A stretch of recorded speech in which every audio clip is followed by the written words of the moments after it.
Hey guys, Hansa here, Pathfinder Tactical. I hope all is well. Welcome to another video. So I thought today I'd do something a little different, maybe sort of outside of EDC, but still sort of EDC related.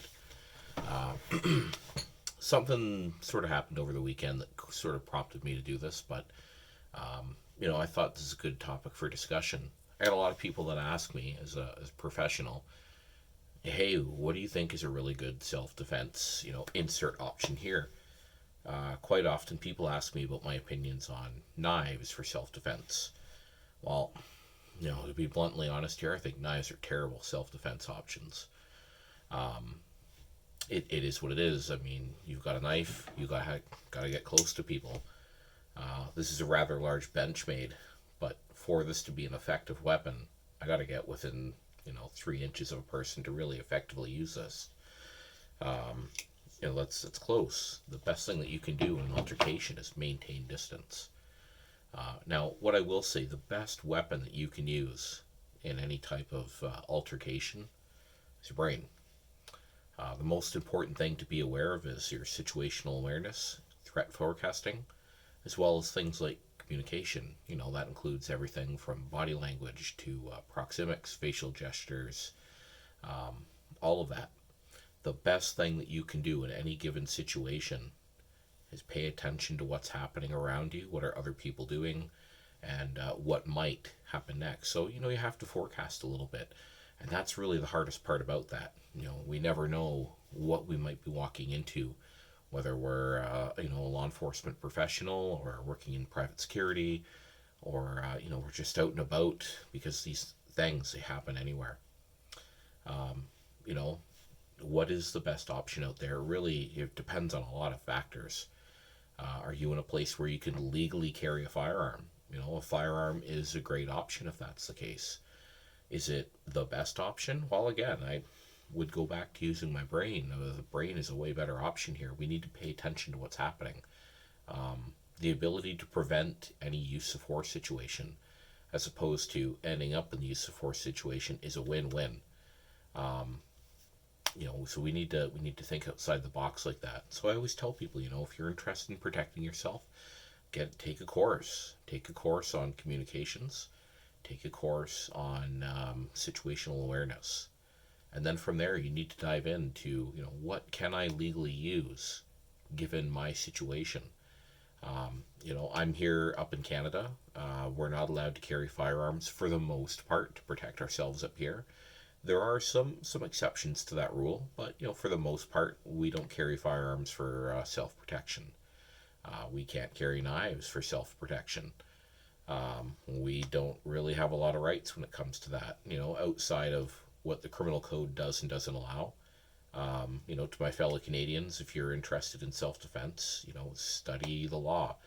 Now, I'm not a lawyer, and I'm not dispensing legal advice here, but you should be familiar with things like Section 25 of the Criminal Code.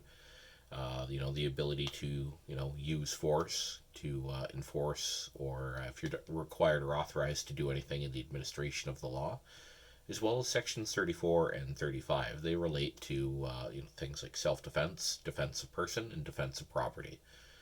But if you don't live in Canada, it's important to get familiar with what your local laws are, whether these are state or federal laws that cover things like self-defense or assault or provocation of assault. Um, do you have the lawful right to carry a firearm where you are? If that's the case, a firearm is a great option. But the key word there is option. What are your options? Um, so, moving along here, the common theme is an option. Is this something that you may find yourself in a situation where the firearm is your only option? Perhaps. But, I'd rather have two or three options at my disposal as opposed to just defaulting to one. Firearm may not always be the best option given your particular scenario. So, again, it really requires people to think outside the box. So, you may see how this is a very subjective and very difficult thing to talk about. Um, and again, I'm a professional use of force instructor. I get that question all the time. What kind of knife? What kind of baton? Again, these are intermediate type weapons. They are designed to be used in conjunction with other use of force options. Think about something as simple as a collapsible baton. It's a great option, but do you have the ability to rotate up if your use of force situation escalates into deadly force? If I'm dealing with a person who's either assaultive or actively resistant, a baton is a great option. So is OC spray. A taser may also be a great option, or any other conducive electronic energy weapon, like a taser. Great options, but we need to keep in mind that they're simply only options. We also have to understand use of force options, they can fail. Think about using a baton. If you've taken a baton course and you're familiar with what a friction lock baton is, you may find that when you're striking your object, you lose a little bit of friction there, and then the baton ends up collapsing. That's the last thing that you want to have happen to you in any type of situation. We can go back to a firearm. The same thing may happen. Your gun may be out of battery. Perhaps you have, bad ammunition. The primer on your ammunition might not work. You may have some sort of any type of internal mechanical failure with your firearm that requires you either to reload or rack the slide or do something manipulative mechanically to that gun to make sure it's working for you. Even tasers can be very effective tools given correct circumstance, but do you get good lockup on your taser? When it makes connection with its target, does it lock up properly? Are you too far away from your target to use your taser? So we need to consider, all kinds of factors here, as well as what are the legal implications to me using force. Okay, we want to consider, is the force that I'm using ethical? Is it moral? Do I have legal justification?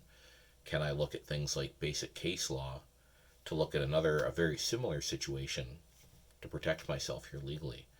So, it's a very, very difficult question to answer, guys. Anyways, I hope that was sort of informative. It's a topic that I'm going to talk a little bit more about going forward.